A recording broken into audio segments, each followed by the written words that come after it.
Cyber classes में आप सभी का स्वागत है। आज मैं रीजनिंग का कैलेंडर स्टार्ट करने जा रहा हूँ। इसमें आपका कॉम्पिटिटिव एग्ज़ाम के लगभग सारे एग्ज़ाम में इससे प्रश्न पूछे जाते हैं और आपका जो है कि जो भी प्रश्न पूछेगा उम्मीद है कि इस कॉन्सेप्ट से आप सॉल्व कर दीजिएगा, है ना। आइए हम लोग स्टार्ट करते हैं कैलेंडर। तो कैलेंडर में कुछ बेसिक बातें हम बता देते हैं कि हम लोग जानते हैं कि एक सप्ताह में 7 दिन होता है। एक सप्ताह में 7 दिन होता है। एक सप्ताह में 7 दिन होता है। अगर पहला दिन अगर फर्स्ट डे मंडे है, सप्ताह का फर्स्ट डे अगर मंडे है तो लास्ट डे क्या हो जाएगा, ठीक उसके पहले वाला दिन होता है। अगर मंडे है फर्स्ट डे तो उसके लास्ट डे कौन सा दिन होगा, तो मंडे से पहले क्या आता है, संडे। यानी 7वां दिन जो होगा वो क्या होगा, वो संडे हो जाएगा। और ठीक 8वां दिन जो है वो फिर रिपीट करता है। 8वां दिन फिर रिपीट करता है। यानी आप क्या कीजिए, किसी भी दिन को अगर 7 से जोड़िएगा तो आपका वही आ जाएगा। अगर मान लीजिए इसमें 7 जोड़िएगा तो फिर मंडे ही आ जाएगा, फिर 7 जोड़िएगा तो फिर मंडे आ जाएगा। यानी बोले तो 7 जोड़िए तो मंडे आ जाएगा, फिर 8 जोड़िएगा तो उसी दिन आ जाएगा, और 14 जोड़िएगा तो फिर उसी दिन आ जाएगा, फिर 21 जोड़िए तो वही दिन आ जाएगा। यानी कि 7 का मल्टीपुल को आप अगर जोड़ते हैं तो फिर उसी दिन को आप पाइएगा। अगर संडे 7वां दिन है तो उसमें अगर आप 7 जोड़ते हैं तो यानी 14वां दिन क्या पड़ रहा है, आपका संडे ही पड़ेगा। यानी जो भी दिन होगा उसमें आप 7 का मल्टीपुल जोड़िएगा तो फिर वही दिन आ जाएगा। यानी 7 जोड़िए, 14 जोड़िए, 21 जोड़िए या और कोई भी चीज़ जोड़िए, आपका उसी दिन को प्राप्त कीजिएगा। चलिए, हम लोग जानते हैं, ये तो पता चल ही गया कि एक सप्ताह में 7 दिन होता है और एक साल में 365 दिन होता है।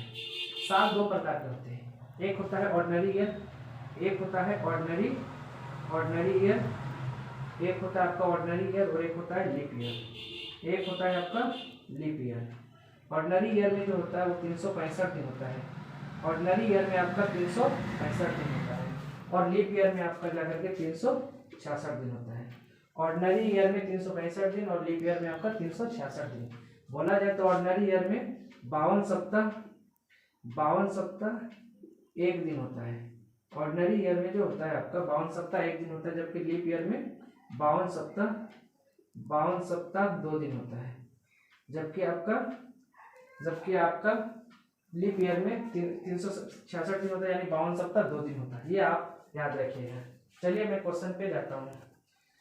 इसी मिनट आपका पहला नंबर प्रश्न है कि आज अगर मंडे है, पहला नंबर प्रश्न, इसका मतलब है एक नंबर प्रश्न बोल रहा है कि आज अगर मंडे है तो बताइए कि 16 दिन बाद कौन सा दिन होगा। आज अगर मंडे है तो बताइए 16 दिन बाद कौन सा दिन होगा। तो मैंने बताया था कि 7 दिन बाद फिर उसी दिन को रिपीट करता है, 7 दिन बाद उसी दिन। यानी बोले तो 16 को किस तरह से लिख सकते हैं, 7 जोड़ 7 जोड़ 2, यानी कि मंडे 7 जोड़ेंगे तो फिर उसी दिन आ जाएगा, मंडे ही आ जाएगा। फिर 7 जोड़ेंगे तो फिर मंडे ही आ जाएगा। यानी बच क्या रहा, 2। यानी कि 2 दिन आप इसमें जोड़िएगा तो क्या होगा, मंडे, ट्यूसडे, वेडनेसडे, यानी वेडनेसडे हो रहा है। आंसर जो होगा वो वेडनेसडे होगा। 16 दिन बाद वेडनेसडे होगा, यानी बुधवार होगा। तो आप इतना लंबा ना करें, सिंपल सा क्या कीजिए, इसको 7 से डिवाइड कीजिए। 7 से डिवाइड कीजिएगा तो रिमाइंडर कितना बचेगा, 16 को 7 से डिवाइड कीजिएगा तो रिमाइंडर 2 बचेगा। 7 दूना 14, यानी रिमाइंडर कितना आ रहा है, 2। यानी आप इसमें 2 जोड़ दीजिए तो क्या बनेगा, मंडे है तो मंडे में 2 जोड़िएगा तो एक दिन जोड़ने पे ट्यूसडे आता है, 2 दिन जोड़ने पे वेडनेसडे, यानी कि 16 दिन बाद वेडनेसडे आ जाएगा। चलिए, उम्मीद करते हैं समझ गए होंगे। अब मैं दूसरा नंबर क्वेश्चन बताने जा रहा हूँ। इसको मैं दूसरा नंबर क्वेश्चन है कि आज अगर सैटरडे है तो बताइए 104 दिन बाद कौन सा दिन होगा। आज अगर सैटरडे है तो 104 दिन बाद कौन सा दिन होगा। तो इसी तरह हम बताए थे, इसको क्या कीजिएगा, 7 से डिवाइड कीजिएगा। रिमाइंडर कितना बचता है, 7 से डिवाइड कीजिएगा तो इसके क्या हो जाएगा, 7 एक 7 बचा कितना, 3, यानी 34 हो रहा है। यानी 7 चौक 28, यानी 6 दिन रिमाइंडर बच रहा है। रिमाइंडर जो बच रहा है वो कितना बच रहा है, 6 बच रहा है। आप क्या कीजिए, सैटरडे में 6 जोड़ दीजिए।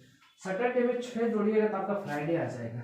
और ऐसा काम कीजिएगा, 6 जोड़ने के बजाय आप 1 घटा भी सकते हैं। देख लीजिए, अगर आपका 6 आ रहा है, अगर प्लस 6 बच रहा है रिमाइंडर, तो उस जगह -1 भी कर सकते हैं। अगर रिमाइंडर आपका 5 बच रहा है तो क्या कीजिए, -2 कर सकते हैं। ये काम कर सकते हैं। तो यहाँ +6 बच रहा है तो आप क्या कीजिएगा, -1 कर सकते हैं, यानी तो +6 भी जोड़ सकते हैं। और सैटरडे में अगर आप 6 जोड़िएगा तो क्या आ जाएगा, 6 दिन में आपका फ्राइडे आ जाएगा। सैटरडे में या नहीं तो पहले एक दिन माइनस कर दिए, एक दिन माइनस कीजिएगा तो सैटरडे से एक दिन पहले क्या आता है, फ्राइडे आता है, यानी इसका जो आंसर होगा वो फ्राइडे होगा, फ्राइडे होगा, फ्राइडे हो जाएगा।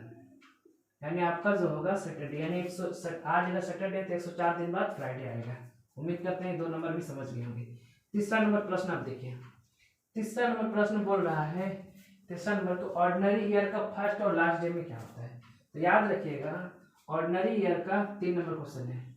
ऑर्डिनरी ईयर का जो है, ऑर्डिनरी ईयर का फर्स्ट डे और लास्ट डे, फर्स्ट डे और लास्ट डे दोनों इक्वल होते हैं। ऑर्डिनरी ईयर का यानी साधारण वर्ष का फर्स्ट डे और लास्ट डे दोनों इक्वल होता है। अगर आज 1 जनवरी को अगर ऑर्डिनरी ईयर में साधारण वर्ष में अगर 1 जनवरी मंडे को पड़ता है, 1 जनवरी अगर मंडे को पड़ता है तो 31 दिसंबर जो होगा, 31 दिसंबर जो होगा वो भी मंडे को ही पड़ेगा, वो मंडे को ही पड़ेगा। अगर ऑर्डिनरी ईयर में साधारण वर्ष में 1 जनवरी मंडे को पड़ रहा है तो 31 दिसंबर भी मंडे को ही पड़ेगा।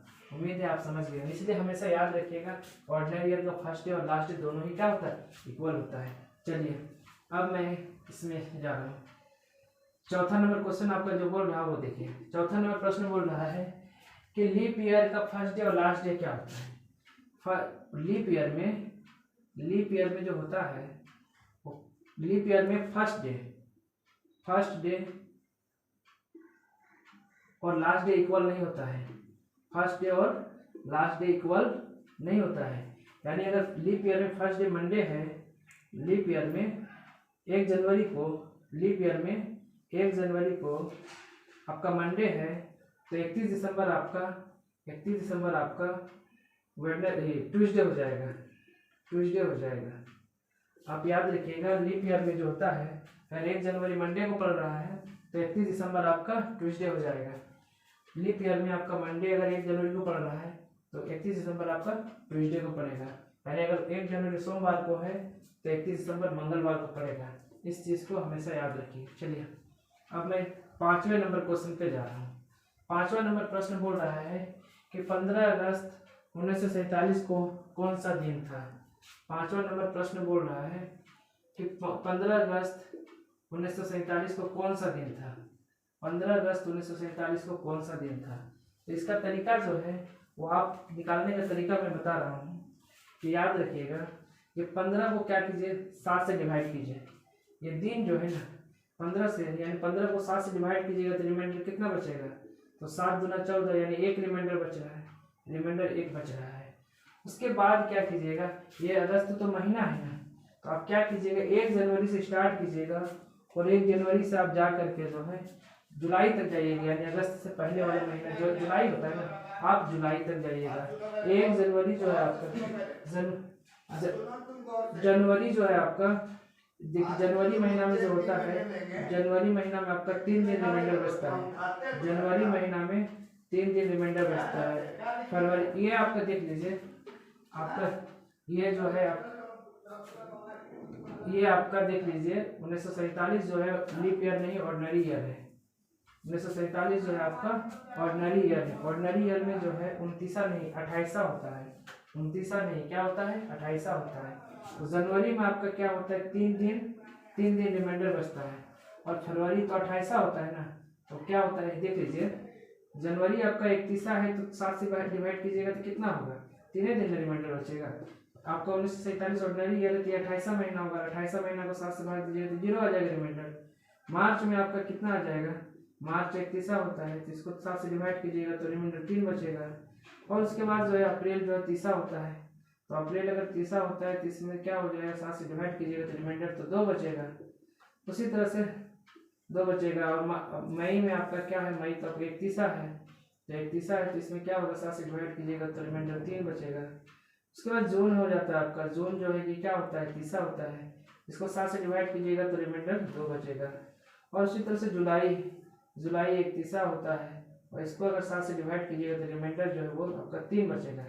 इस तरह से महीना में हम देखें तो रिमाइंडर कितना बचा 3 2 5 2 3 2 5 3 8 8 2 10 10 3 13 3 16, यानी कुल मिला के 16 बना। टोटल जो है महीना में हम लोग जो निकाले वो क्या निकला 16। और आप क्या कीजिए 16 को जो है ना 16 को 7 से भाग दीजिएगा तो रिमाइंडर कितना बचेगा, रिमाइंडर 2 बचेगा, रिमाइंडर 2 बचेगा। देख लीजिए 7 दूना 14, 2 बचा। इस तरह से महीना में हम लोग रिमाइंडर कितना निकाले, 2 निकाले। याद रखिएगा जनवरी में 3 दिन रिमाइंडर बचता है और ऑर्डिनरी ईयर में 0 बचता है। मार्च में 3 बचता है, अप्रैल में 2, मई में 3, जून में 2 और जुलाई में 3 बचता है। इस तरह से जोड़ करके अब हम लोग क्या किए, 7 से डिवाइड किए और रिमाइंडर निकाले। अब तो हम लोग महीना का भी निकालेंगे कि 2 निकला, यहाँ पर भी लिख दें। दिन वाले में से 1 निकला, महीना वाले में से 2 निकला। अब जो है हम लोग साल वाले में निकालेंगे। दिन निकालने के लिए जब आपको किसी भी डेट, कोई भी महीने, साल और दिन का आपको बोल दे, कोई भी डेट का अगर आपको बोल दे कि आपके कौन सा दिन था, उस केस में क्या कीजिएगा, साल को 1 दिन घटा दीजिएगा। उस साल को 1 दिन घटाइएगा तब क्या हो जाएगा, 1946 हो जाएगा। अगर 4746 हो जाएगा, 60 है तो 59 हो जाएगा, 62 है तो 61 हो जाएगा, 70 है तो 69 हो जाएगा, 75 है तो 74 हो जाएगा, 1 घटा दीजिएगा। उसके बाद याद रखिएगा हमेशा इस चीज को कि 100 साल में जो रिमाइंडर 0 बचते हैं, 100 साल में जो है आपका 5 बचता है, और आपका 200 साल में 3 बचता है, और 300 साल में आपका रिमाइंडर 1 बचता है, और 400 साल में आपका रिमाइंडर 0 बचता है। ये आप नोट कर लीजिएगा। कोई भी कैलेंडर 400 साल में रिपीट करता है, कोई भी कैलेंडर 400 साल में रिपीट करता है, इसलिए याद रखिएगा 100 साल में जो होता है वो रिमाइंडर 5 बचता है, 200 साल में 3 बचता है, 300 साल में 1 और 400 साल में 0 बचता है। तो हम लोग इसको क्या करेंगे, 400 के रूप में तोड़ेंगे। तो 1946 को 400 गुना 4 लिखेंगे तो 1600 बन जाएंगे। 400 गुना 4 लिखेंगे 1600 बन जाएगा। बचेगा कितना, 300, तब तो 1900 बनेगा। उसके बाद जो है आपका 46 बच जा रहा है। क्या बच रहा है, 46 बच रहा है। तो इस तरह से आप क्या कीजिएगा, 400 गुना 400 साल में तो 0 रिमाइंडर बचता है, ये तो 0 हो गया, और 300 साल में कितना रिमाइंडर बचता है, 1 बचता है। तो लेकिन ये तो मेरा, ये सब सेंचुरी ईयर के बारे में बात है, ये जो है सारा सेंचुरी ईयर है, इसलिए ये चीज आपको दिखे। लेकिन ये तो सेंचुरी ईयर नहीं है, सेंचुरी ईयर नहीं है। सेंचुरी ईयर में क्या होता है, रिमाइंडर जो बचा है वो लीप ईयर से हम लोग दिन काउंट करके फाइनली निकाल के रखे हुए हैं, लेकिन ऑर्डिनरी ईयर से हम लोग लीप ईयर नहीं निकाले, तो इसलिए हमको इसका लीप ईयर का 46 साल में कितने लीप ईयर बनेगा, तो हम लोग जानते हैं कि हर 4 साल में 1 लीप ईयर आता है, हर 4 साल में 1 लीप ईयर आता है। तो 46 साल में कितना लीप ईयर आएगा, तो 11 चौक 44, यानी कि 44 लीप ईयर आएगा। 46 साल में जो है आपका 11 लीप ईयर आएगा, 46 साल में 11 लीप ईयर आएगा। अब हम लोग इसको क्या करेंगे, 7 से भाग करेंगे। 7 से भाग करेंगे तो कितना हो जाएगा, 7 छक 42, 7 छक 42 यानी 1 प्लस इधर कितना बच जाएगा, यानी 4 बच जाएगा, और ये 7 एक 7, यहाँ भी 4 बचेगा। इस तरह से ये कितना रिमाइंडर है, 4 4 8 और 1 9, तो 9 तो 7 से ज्यादा हो गया ना, तो फिर इसको हम लोग क्या करेंगे, 7 से भाग करेंगे, यानी कि रिमाइंडर जो आएगा वो कितना आएगा, 2 आएगा। रिमाइंडर 2 आ गया, यानी साल से फाइनली हम लोग 2 रिमाइंडर लाए, इधर 2 जोड़ देंगे तो कितना हो जाएगा, ये आपका दिन का निकला, ये महीना का रिमाइंडर निकला, और ये साल का निकला। 2 2 4 1 5।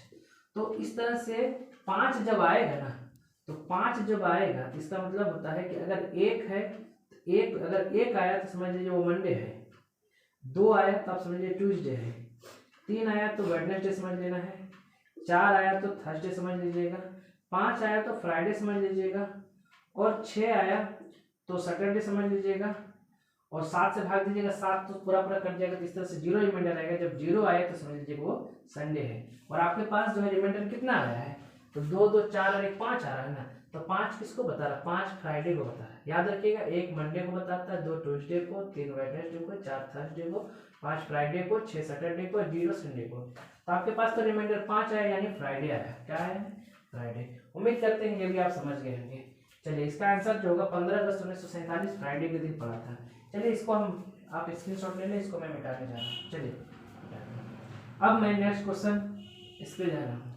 26 जनवरी 1950 कौन सा दिन था, 26 जनवरी 1950, छठा नंबर क्वेश्चन देखिए। आपका प्रश्न है छठा नंबर, 26 जनवरी 1950 कौन सा दिन था। तो क्या बोले हम, पहले जो है कि दिन का निकालिए, रिमाइंडर कितना आएगा। तो 26 को 7 से भाग दीजिएगा तो 7 या 21, 7 या 21, 21 5, यानी रिमाइंडर जो बच रहा वो आपका 5 बच रहा। जनवरी, जनवरी क्या बोलते हैं, जिस महीना को, अगर जिस महीना का दिया हुआ उस महीना को हम लोग रिमाइंडर नहीं लेते, उससे पहले वाला महीना लेंगे। ये तो ऑलरेडी शुरुआती है, इसका 0 लेंगे, इसका होगा ही नहीं है ना, महीना का कोई रिमाइंडर नहीं लेंगे। लेकिन हम लोग साल का लेंगे। साल क्या है, ये साल जो है आपको 1950 का ऑर्डिनरी ईयर है ना।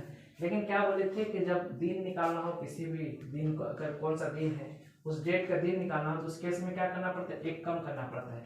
तो 1950 में एक कम कर देंगे कितना हो जाएगा, 1949 हो जाएगा ना। इसको हम लोग किस रूप में लिखेंगे, 400। अभी हम तुरंत लिखाए थे कि 100 का रिमाइंडर, 100 साल में रिमाइंडर कितना बचता है, 5।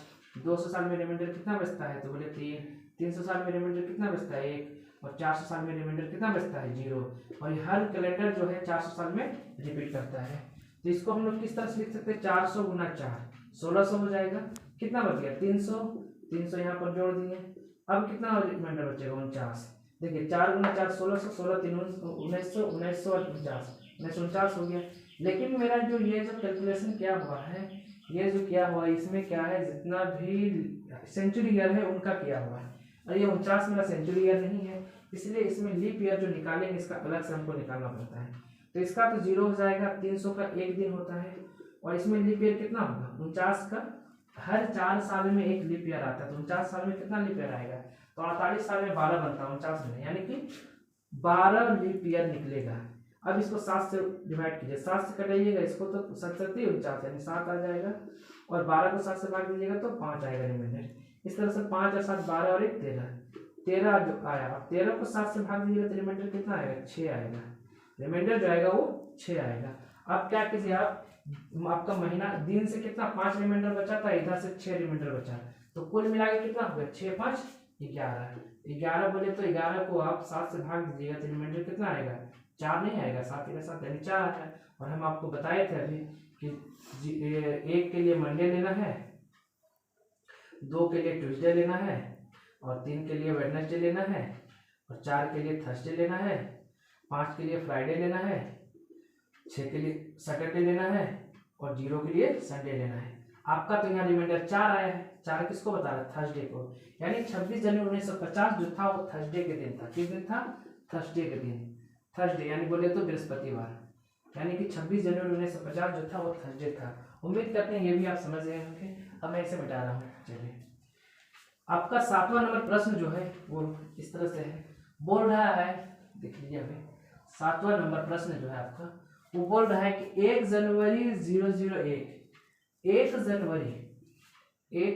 जनवरी 7वां नंबर क्वेश्चन देखिए, 1 जनवरी 001 साल 001, इसका मतलब हो गया कि कैलेंडर जो हमारा स्टार्ट हुआ था, जिस दिन कैलेंडर का गिनती स्टार्ट हुआ था उस दिन के बारे में पूछ रहा है। वो कौन सा दिन था, 1 जनवरी 001 साल, यानी कि जिस दिन कैलेंडर स्टार्ट हुआ था वो कौन सा दिन था। तो हम आपको बताएं कि पहले हम देखेंगे इसमें रिमाइंडर दिन में कितना बचता है, तो 1 है तो ये रिमाइंडर दिन का तो 1 ही बचेगा। जनवरी महीना है, जनवरी महीना में तुमको जिस महीना का रहेगा उस महीना तो लेना नहीं, और जनवरी तो शुरुआती महीना है तो और महीना का हम लोग कुछ लेंगे ही नहीं। साल में क्या बोले थे कि अगर साल जो दिया होगा उसमें क्या करेंगे, 1 माइनस करेंगे, तो खुद ये 1 है, और 1 को 1 से माइनस करेंगे तो खुद 0 हो जाएगा। यानी फाइनली कहा जाए तुमको महीना से कोई भी रिमाइंडर नहीं बचा, और इसके बाद साल से भी मेरा कोई रिमाइंडर नहीं बचा। रिमाइंडर जो बचा है मेरा वो दिन से मिला, और कितना मिला, 1। और 1 किसको बताता है, 1 मंडे को बताता है। 1 जो बताता है वो मंडे को, यानी हमारा कैलेंडर जो स्टार्ट हुआ था वो कैलेंडर 1 स्टार्टिंग जो दिन था वो मंडे का दिन था, यानी सोमवार दिन था।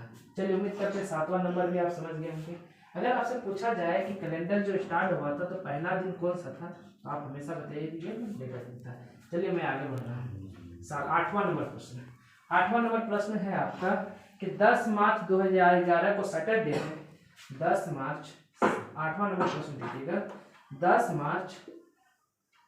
मार्च 2001 को अगर सैटरडे है, देखिए ये जो है ना रियल डेट नहीं, रियल दिन नहीं है, ऐसे एक अंदाजा दिए हैं कि ये सैटरडे है ना, ऐसे आप कैलेंडर में ढूंढिएगा तो जरूरी नहीं कि सैटरडे ही हो, कुछ और भी। तो पूछ रहा है 25 अगस्त 2007 को कौन सा दिन था। 10 मार्च 2001 को अगर सैटरडे था तो बताइए 25 अगस्त 2007 को कौन सा दिन था, ये पूछ रहा है आपसे। अगर 10 मार्च 2001 को सैटरडे था तो 25 अगस्त 2007 को कौन सा दिन होगा। तो इस केस में आप क्या कीजिएगा, पहले ये दिन वाले को अंतर निकालिएगा। तो दिन वाले में अंतर निकालिएगा तो कितना निकलेगा, 25 में 10 गया 15, और 15 को 7 से भाग दीजिए तो कितना रिमाइंडर आएगा, 1 आ जाएगा। तो दिन से रिमाइंडर कितना आया, 1 आया। अब हम लोग क्या करेंगे, मार्च से अगस्त तक जाएंगे, है ना, मार्च से अगस्त तक महीना में। तो मार्च का जो मेरा रिमाइंडर बताए थे कि मार्च 31 होता है, चलिए लिख ही देते हैं। मार्च जो है वो क्या होता है 31 होता है, 31 को 7 से भाग दिए रिमाइंडर 3 बचेगा। अप्रैल में क्या होता है, अप्रैल 30 होता है, इसको 7 से भाग दिए रिमाइंडर 2 बचेगा। मई जो है वो क्या होता है 31 होता है, इसको 7 से भाग दिएगा तो रिमाइंडर 3 बचेगा। जून जो होता है वो 31 होता है, उसको 7 से भाग दिएगा तो रिमाइंडर 2 बचेगा। और जुलाई जो होता है वो क्या होता है, जुलाई 31 होता है, इसको 7 से भाग दिए रिमाइंडर 3 बचेगा। और जो महीना दिया हुआ रहेगा उस महीना को हम लोग नहीं लेंगे, अगस्त का नहीं लेंगे, तो ठीक इसको छोड़, लेकिन जो स्टार्टिंग है उसको ले सकते हैं। इसका रिमाइंडर मेरा कितना हो जाए 3 2 5 3 8 8 2 10 10 3 13, देख लेते 3 2 5 3 8 2 10 3 13। तो इस तरह से 13 आया जोड़ करके, इसको 7 से ज्यादा हो गया इसलिए 7 से इसको डिवाइड करेंगे, और 7 से डिवाइड करेंगे कितना 7 का 7 यानी 6, रिमाइंडर जो बचा वो कितना आया 6। तो महीना से जो मेरा रिमाइंडर बचा वो 6 बचा, तो दिन का मेरा 1 और महीना का 6, इस तरह से। अब मैं इसको मिटाने जा रहा हूँ, है ना।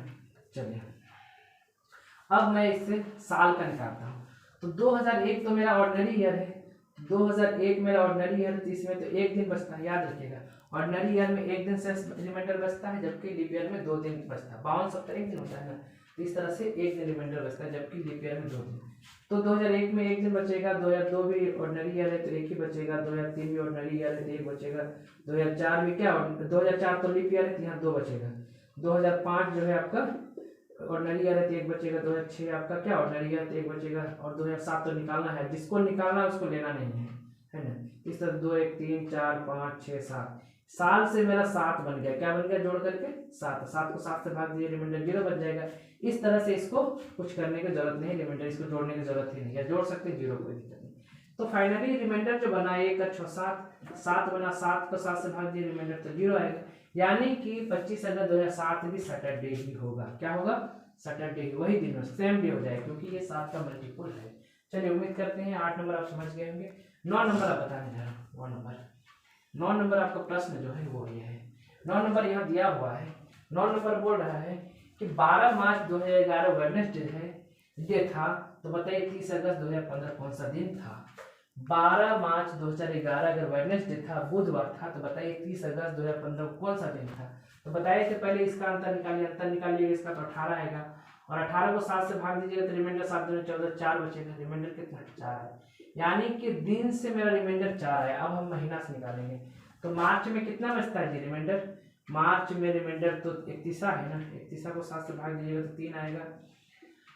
अप्रैल में जो है अप्रैल 30 होता है, 30 है तो 7 से भाग दीजिएगा तो रिमाइंडर 2 बचेगा। मई तो 31 होता है, तो इसको 7 से भाग दीजिएगा तो कितना बचेगा 3 बचेगा। जून आपका क्या होता है 31 होता है, तो 7 से भाग दीजिए रिमाइंडर 2 बचेगा। जुलाई मेरा क्या होता है 31 होता है, तो इसको अगर 7 से भाग दीजिएगा तो 3 बचेगा। और अगस्त महीना को तो लेना नहीं, जो महीना दिया हुआ रहेगा। तो इस तरह से महीना वाला रिमाइंडर कितना बचा 3 2 5 3 8 2 10 3 13, 3 2 5 3 8 2 10 3 13, तो 13 आपका रिमाइंडर बचा। 13 को 7 से भाग दिए तो रिमाइंडर कितना आ जाएगा 6 आ जाएगा, यानी महीना से जो मेरा रिमाइंडर आया वो 6 आ गया, रिमाइंडर जो महीना से आया वो 6 आया। अब मैं साल का निकाल लेता हूँ, इसे मैं मिटा रहा हूँ। अब मैं साल का निकाल रहा हूँ, साल का। तो साल का कितना 2011 से 15 जाना है, तो 2011 तो ऑर्डिनरी ईयर है ना, तो ऑर्डिनरी ईयर में 1 दिन से रिमाइंडर 1 बचता है। 12 तो लीप ईयर है तो इसमें 2 बचेगा।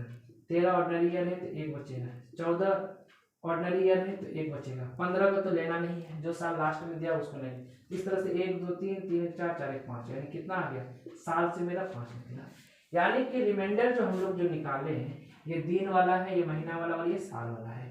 तो कितना 6 4 10 5 15, तो 15 को 7 से भाग दिया तो रिमाइंडर कितना आएगा 1 आएगा ना। यानी वेडनेसडे में आप 1 जोड़िएगा, वेडनेसडे में 1 जोड़िएगा तो क्या हो जाएगा थर्सडे। यानी कि 12 मार्च 2011 को वेडनेसडे था, तो 30 अगस्त 2015 को थर्सडे होगा। तो 12 मार्च 2011 वेडनेसडे था, तो 30 अगस्त 2015 थर्सडे होगा। और अब चलिए लास्ट क्वेश्चन जो आपका ये दिया हुआ है, लास्ट प्रश्न जो दिया हुआ है कि 2020 का कैलेंडर, 10वां नंबर जो है 2020 का कैलेंडर जिस प्रकार है, 2020 का कैलेंडर जिस प्रकार है, ठीक उसके बाद कौन सा ऐसा साल होगा जो हूबहू पूरा उस तरह से मैच करेगा। 2020 का कैलेंडर कौन सा 2020 के जैसा, 2020 के बाद ऐसा कौन सा कैलेंडर होगा जो जिस तरह से 2020 का कैलेंडर है उसी तरह से वो भी होगा। तो सबसे पहले बताइए 2020 तो मेरा लीप ईयर है, और 2020 मेरा क्या है लीप ईयर है, और लीप ईयर जो है, लीप ईयर का कैलेंडर जो सेम होने के लिए क्या होता है, वो ठीक लीप ईयर का कैलेंडर जो है हर 28 साल बाद मैच करता है।